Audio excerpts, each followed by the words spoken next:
Bonsoir à vous tous, j'espère que vous avez la forme et que votre foi se porte bien par la grâce de Dieu. En tout cas, de mon côté, c'est super, c'est tranquille par la grâce du Seigneur. Comme j'ai souvent l'habitude de le dire, il n'y a pas un plus grand métier que de servir le Seigneur. Il n'y a pas un plus grand métier que de travailler pour le Seigneur. C'est un métier où voilà, il n'y a pas de contrat. Vous pouvez travailler comme vous voulez, quand vous voulez, où vous voulez et surtout avec qui vous voulez. Et notre patron, il n'a jamais, jamais de retard sur notre paye. Et notre patron, il ne nous fait pas faire des heures supplémentaires pour rien. Mais au contraire, il nous encourage toujours davantage et en avance pour son œuvre. Et notre récompense, ça sera la vie éternelle par la suite. Parce qu'aujourd'hui, la vie d'un homme, elle est de 70 ans et 80 pour les plus robustes. Alors, qu'est-ce qui est mieux de choisir? Soit une vie de 80 ans maximum en général, selon le Seigneur.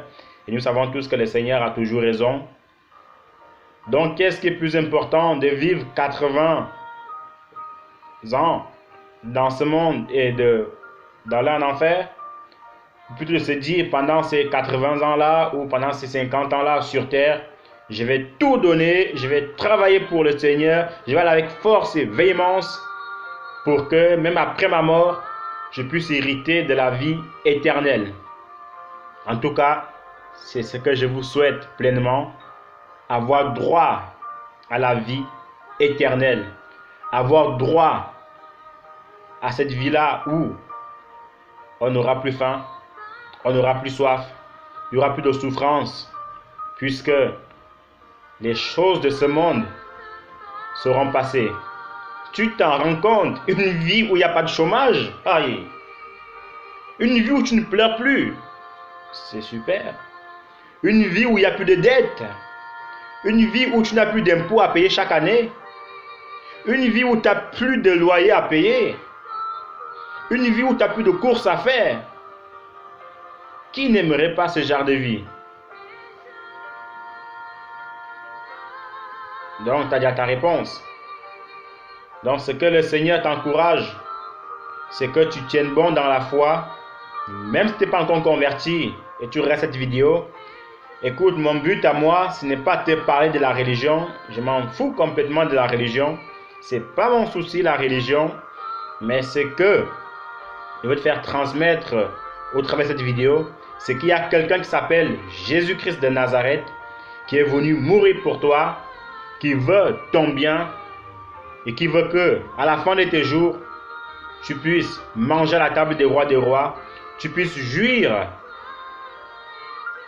de ces bienfaits-là. Parce qu'au paradis, laisse-moi te dire que ceux qui y seront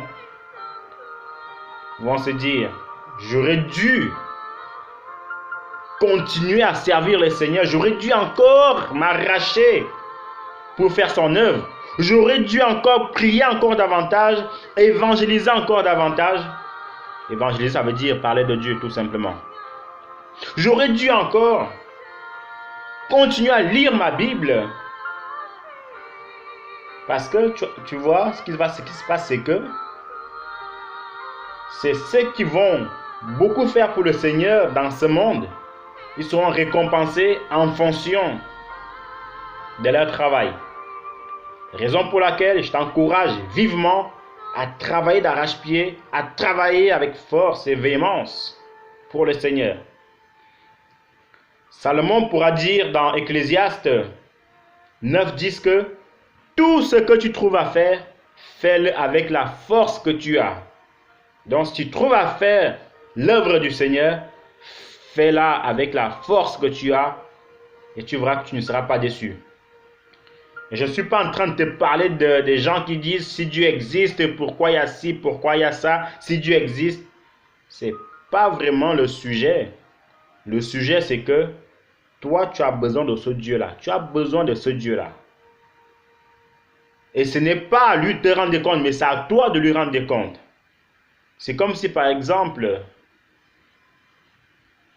Bill Gates ou même Steve Jobs crée son téléphone portable Apple, et puis le téléphone Apple lui demande pourquoi tu m'as créé Steve Jobs.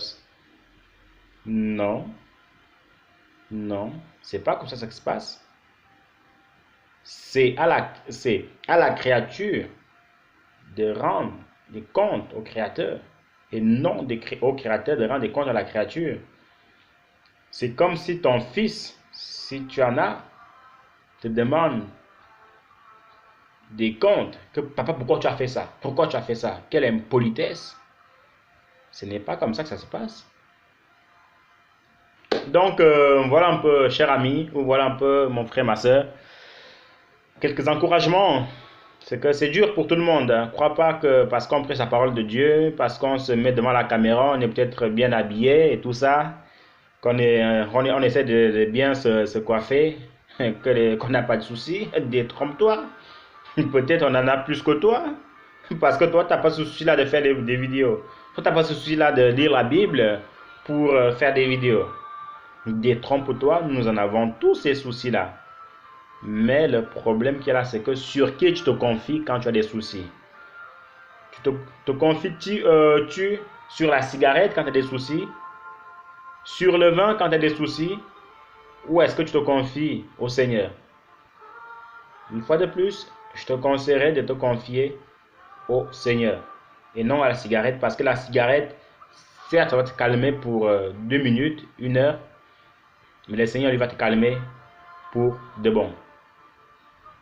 Donc, aujourd'hui, on va parler d'un thème, c'est les hommes de Dieu, les bons et les mauvais. Parce que tu vois, dans toutes choses, il y a de bons, il y a des bonnes choses, il y a aussi de mauvaises choses. Les deux vont toujours de pair. J'espère que ça ne va pas trop mettre long. En fait, aujourd'hui, je tiens premièrement à encourager les hommes de Dieu qui s'efforcent à tenir bon, qui fuient toute compromission, qui fuient tout péché, qui fuient tout mensonge, qui fuient toute proposition du diable. Que le Seigneur vous bénisse abondamment. C'est un travail pas facile, je le sais, mais il faut tenir bon. Et je t'encourage aussi, toi frère et soeur qui écoute cette vidéo, ou toi ami passant qui écoute cette vidéo, de beaucoup prier pour ces hommes de Dieu là. Parce que ce n'est pas évident, ce n'est pas du tout évident quand on te porte des propos, des choses, on invente des histoires sur toi que tu n'as rien fait. Ce n'est pas facile du tout quand les gens te traitent de tous les noms. Mais bon, le Seigneur aussi avait été traité de Belzébul dans Matthieu 10, 25 là-bas, mais il a tenu bon. Donc priez pour ces hommes de Dieu là qui sont intègres, qui gardent leur intégrité, peu importe ce qui arrive, peu importe ce qui se passe, mais qui gardent leur intégrité. Priez pour eux. S'il le faut, même pas s'il le faut, mais soutenez-les dans leurs œuvres, dans l'œuvre à laquelle le Seigneur les a appelés. Faites des dons à ces hommes de Dieu là parce qu'ils en ont besoin. Parce que quand tu écoutes leur prédication, tu es béni. Alors pourquoi ne les bénirais-tu pas par ton salaire? Je ne suis pas en train de dire de donner vos dîmes, de donner vos... Non, non, non, non, non. Ce que j'ai dit, c'est que peu importe la somme que vous avez, soutenez les hommes de Dieu. Je ne suis pas en train de faire un appel de fonds. Non, non, non, non, non. Gardez votre argent pour vous. Moi, j'en veux pas. Ce que vous pouvez faire, c'est prier pour moi. Mais moi, je parle des hommes de Dieu que vous connaissez. D'autres hommes de Dieu que vous connaissez. De les soutenir financièrement. Et comme le Seigneur vous met à cœur. Mais pas cela qui vous demande des sommes astronomiques, des sommes phénoménales pour s'acheter de grosses voitures. Non, ceux-là sont des faux hommes de Dieu. Et on va en parler justement. Mais ceux-là que vous estimez juste, vrai, droit, alors soutenez-les. Ayez la main facile pour donner. Et c'est comme ça en fait que l'œuvre de Dieu va avancer. Donc maintenant, on va plutôt s'attarder sur les faux hommes de Dieu qui, bien évidemment, ils ont bien commencé, mais qu'est-ce qui s'est passé? Il y a eu ce qu'on appelle en fait le naufrage dans la foi. Et ce qu'est le naufrage dans la foi, c'est vous marchez et puis subitement il y a quelque chose qui se passe et puis tout le monde change de cap. Il y en a un dans la Bible qui est avec l'apôtre Paul. Il voyait les miracles que l'apôtre Paul faisait. Il était béni par les miracles de l'apôtre Paul.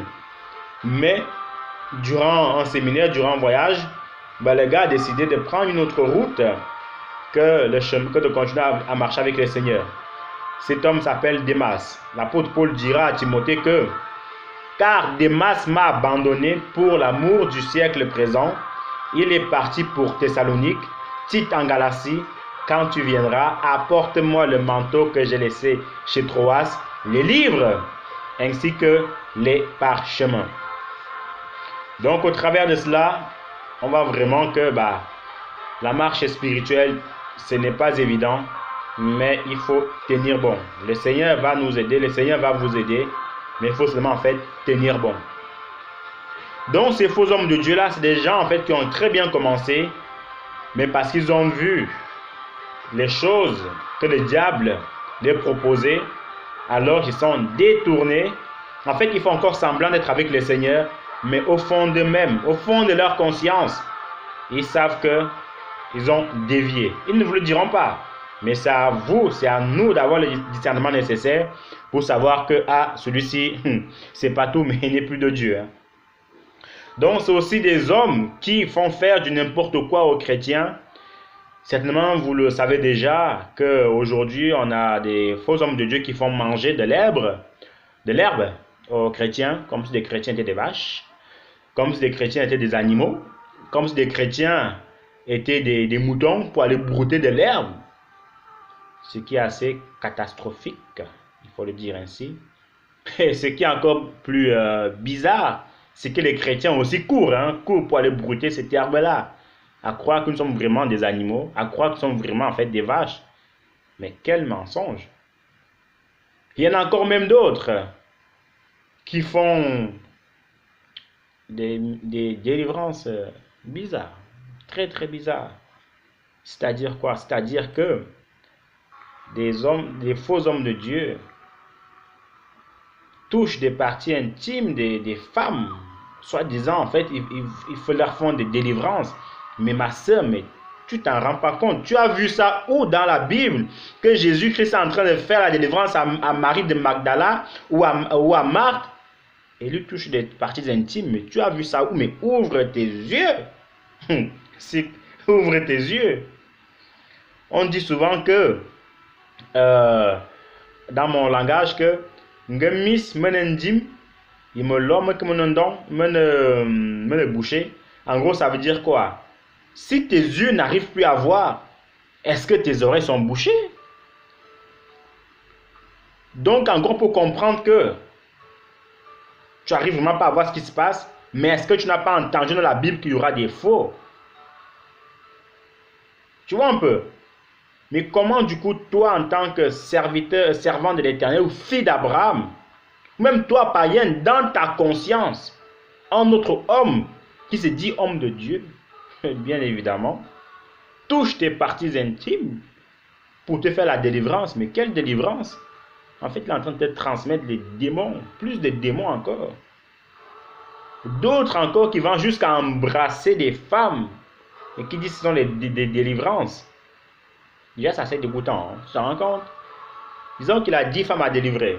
Il embrasse la première, normal, toi tu vois ça, et puis t'embrasses encore, et la troisième voit encore qu'il va encore l'embrasser, et toi tu restes là, amen, amen. Mais ça va pas la tête. Qu'est-ce qui se passe? Chrétiens, chrétiennes, il faut qu'on ouvre les yeux. Le monde des chrétiens va en vrille. Il y en a même encore d'autres qui disent, bon, il y a des choses, il ne faut pas forcément dire ici, mais c'est terrible. Donc, c'est des gens, donc la marque de la bête est déjà sur eux, donc ils sont déjà marqués au fer rouge. Comme la Bible dit que c'est des gens, en fait, qui sont nés pour être pris et jetés en enfer. C'est pas moi qui l'ai dit. Parce que quand tu vois des soi-disant hommes de Dieu qui vont jusqu'à ce point-là, c'est qu'ils ont dépassé le point du non-retour. Maintenant, c'est à toi, chrétien, de ne plus te laisser embarquer par ce genre de choses. Parce que si tu continues comme ça, tu vois, le Seigneur va te demander des comptes. Tu as ta Bible pour la méditer. Tu as des très bonnes prédications pour les écouter. Le Seigneur met des frères en Christ auprès de toi pour les écouter. Mais tu vas quand même en fait à te faire délivrer de la sorte. Tu en as même d'autres qui vendent des huiles. C'est-à-dire les gars, il te vend une huile qu'il a achetée, je sais pas moi, 500 francs CFA d'Afrique. Et puis il te la vend à 5000. Il n'y a pas quelque chose qui va pas là-dedans. Où est-ce que tu as vu Jésus-Christ vendre de l'huile dans la Bible? Tu as vu ça où? Même les apôtres, tu as vu où les apôtres vendre de l'huile dans la Bible? Ou faire d'autres même qui disent que, ok, tu es tellement malade que ta délivrance est seulement 500 000. Ah bon? Et toi, tu as payé combien à Jésus pour que tu aies ça? Tu as payé combien? Qui d'entre nous peut dire qu'il a payé 1 centime pour quand Jésus-Christ est venu mourir pour nous? Alors, si tu n'arrives pas à trouver la réponse, pourquoi toi tu le fais? Donc, mon frère, ma soeur, toi qui écoutes cette vidéo, partage-la à tout le monde que tu connais. Voilà. Mon but à moi, ce n'est pas d'être vu, je m'en fous d'être vu. Mon but, c'est que la vérité soit propagée. Donc, partage-la massivement pour que les chrétiens, en fait, puissent ouvrir les yeux. Ce n'est pas normal de continuer à rester dans une telle ignorance. Qu'on soit en Afrique, qu'on soit en Europe, ce n'est pas normal du tout.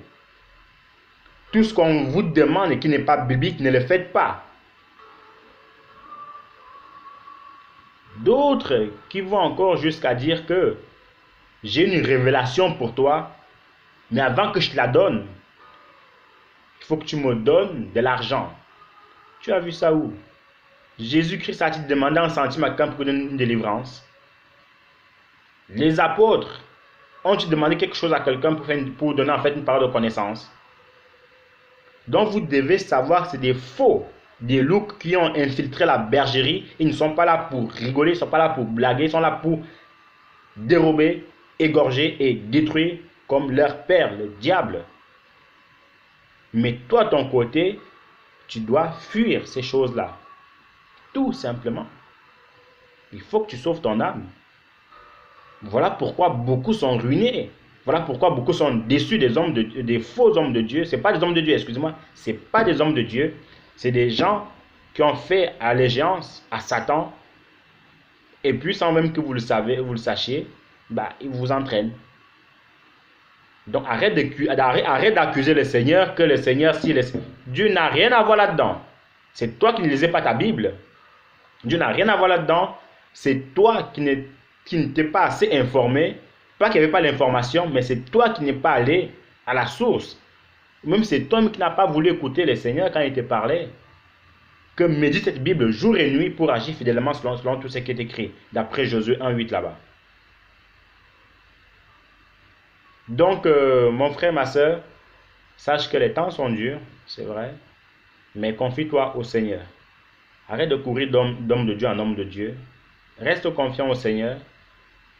Demande des prières aux frères et sœurs que tu estimes vraiment très spirituels. Et le Seigneur te répondra. Ça prendra le temps que ça prendra, mais le Seigneur n'est pas aveugle, il n'est pas sourd. Il voit ta souffrance, il va te bénir. S'il a béni en fait ce qui est avant nous, pourquoi ne le ferait-il pas avec nous? La Bible dit, l'apôtre Paul pourra dire que Dieu ne fait point d'acception de personne. Ça veut dire quoi? Ça veut dire que s'il a béni les autres, il te bénira aussi toi. Tout simplement. Tout simplement. Faisons-lui seulement confiance. Mais par contre, toi, faux homme de Dieu, qui entraîne, tu sais au fond de toi que tu as fait des pactes avec les diables. Tu le sais. Et qui t'a dit, Si tu veux plus de miracles, ramène-moi encore plus de chrétiens. Tu le sais, tu le sais. Parce que c'est comme ça que ça se passe chez lui. Tu le sais. Sache que, certes, tu vas en ramener, hein, tu vas en ramener, il n'y a pas de problème, puisque c'est le but. Tu vas en ramener. Mais sache que ta fin sera terrible. Je ne dis pas ça pour faire peur à qui que ce soit. Non, non, non, non, non. Je dis juste ça pour pour tirer la sonnette d'alarme. Voilà pourquoi je le dis. Et ça me concerne aussi moi, bien évidemment, parce que moi non plus, je ne suis pas encore garanti d'être sauvé, mais je lutte tous les jours pour être sauvé. Donc, toi qui fais ça, si, tant qu'il n'est pas encore tard, il y a encore un adage qui dit encore dans mon patois que tant que l'eau n'est pas encore, non, tant que l'eau est encore au niveau des genoux, quitte la rivière. Donc, en gros, tant qu'il n'est pas encore tard, répands-toi et reviens au Seigneur. Tant qu'il n'est pas encore tard, répands-toi et reviens au Seigneur. Beaucoup sont morts comme ça. Ils rigolaient avec le Seigneur, mais ce qu'ils ignoraient, c'est qu'on ne se moque pas de Dieu. Ils connaissent cette parole-là, puisqu'ils ont lu la Bible, ils la connaissent. Ils la connaissent. Mais, qu'est-ce qui se passe? Ils ne veulent pas. Ils ne veulent pas. N'oubliez pas que votre maître, le diable, il connaît sa sentence. Il sait dire qu'il est condamné à mort, il est condamné à vie, tout ce que vous voulez. Voilà pourquoi il veut vous acheter pour que vous partiez avec lui. Ce n'a jamais été la volonté de Dieu qu'un chrétien meure et en enfer. Non, non, non, non. La volonté de Dieu, c'était que tout homme meure, puisse accéder au paradis. Sinon, il ne serait pas venu mourir pour nous. Mais si ton église n'est pas encore remplie, ce n'est pas la peine d'aller chercher des médicaments, des trucs comme ça, des chaînes, des bagues pour faire tomber les gens. Et souviens-toi, les miracles, ce n'est pas ça qui compte devant le Seigneur. Parce que dans la Bible, il est écrit que quand le Seigneur va envoyer les 70 apôtres pour faire des miracles, 70 disciples pour faire des miracles, ils sont revenus vers lui, ils ont dit à Jésus, Seigneur, les démons nous étaient soumis. On a même vu Satan, non, c'est le Seigneur qui avait dit ça, il a dit que j'ai même vu Satan tomber du ciel comme un éclair. Mais il les a prévenus, il les a dit que, écoutez les gars, c'est bien que les démons vous soient soumis, vous voyez, c'est très très bien. Mais sachez une chose, c'est que ce n'est pas grâce à ça en fait que vous irez au ciel. Non, mais c'est par votre vie de sanctification qui vous aidera en fait à accéder au ciel. Donc tu peux déplacer les chaises avec tes yeux. Tu peux déplacer les chaises avec un claquement de doigts. Ça ne fait pas forcément de toi un véritable homme de Dieu. Ce qui fait de toi un véritable homme de Dieu, c'est ta vie de sanctification au quotidien. C'est ta crainte du Seigneur au quotidien. Et toi aussi, chrétien, arrête de suivre ces hommes de Dieu-là. Tu entends que lui, là, il déplace les choses avec ses yeux. Lui, là, il guérit les malades. Lui, là, il guérit les cancers. Et tu vas. C'est quoi? Apprends à être stable dans ta vie spirituelle, dans ta marche chrétienne. Apprends à être stable. Le Seigneur aime la stabilité. Tu vois un peu. Certes, ça peut faire du bien quand on entend que voilà, il y a un homme de Dieu qui guérit le sida là-bas et que vous souffrez du sida pendant des années. On peut le comprendre. Mais sache que à force d'aller d'homme de Dieu en homme de Dieu comme ça, tu es en train de prendre un mauvais chemin. Fais confiance au Seigneur une fois de plus et le Seigneur en fait te répondra. Et pour terminer, par rapport à ces faux hommes de Dieu là, le Seigneur vous encourage à vous repentir. Parce que vous savez ce que vous faites. Vous le savez, ce n'est pas par ignorance, vous le savez, vous êtes conscient de cela. Le Seigneur vous appelle à vous repentir. Et le Seigneur vous dit encore que vaut mieux le pain de Dieu que le caviar du diable. Vaut mieux manger le pain de Dieu que de manger le caviar du diable. Ça veut dire quoi? Ça veut dire que vaut mieux marcher avec Dieu tranquillement, doucement, avec des embûches qui vont suivre et avoir la vie plus ou moins difficile, plus ou moins facile que de manger le caviar du diable. Parce qu'en général, vous savez, le caviar, c'est un des aliments qui coûtent les plus cher. Et c'est quand vous le mangez, les gens vous respectent. C'est pour ça beaucoup de ces faux-là sont beaucoup respectés parce qu'ils font beaucoup de miracles. Tout ça pas parce qu'ils ont forcément gêné, parce qu'ils sont vraiment sanctifiés, mais parce qu'ils ont choisi les chemins les plus faciles que allégeance à Satan. Vous voyez un peu. Donc, reviens au Seigneur. Le Seigneur t'aime. Sinon, tu serais déjà mort depuis longtemps. Mais si tu as encore envie, c'est parce qu'il va te sauver. Il a encore des merveilleux plans avec toi, à faire avec toi. Donc, si tu ne veux pas aller brûler éternellement en enfer, voici un message que le Seigneur t'adresse. Que le Seigneur vous bénisse abondamment. C'est toujours un plaisir de faire de telles vidéos. Je parais parfois dur dans mes propos, mais c'est comme ça. Le Seigneur aussi était dur. Donc, je suis que son instrument. Je fais partie en fait de ces gènes. Voilà, ces gènes sont en moi. Donc, soit je vous chatouille l'oreille et vous irez en enfer, ou soit je vous dis la vérité et vous irez au paradis. À vous de choisir. Donc, voilà, moi aussi, on me dit souvent la vérité. Parfois, ça me fait mal, mais après, ça me guérit. Et moi, j'aime bien les gens qui me disent la vérité. Parce que c'est pour mon bien que d'avoir affaire aux hypocrites. Bonne soirée, Dieu vous bénisse. À la prochaine. Bye bye.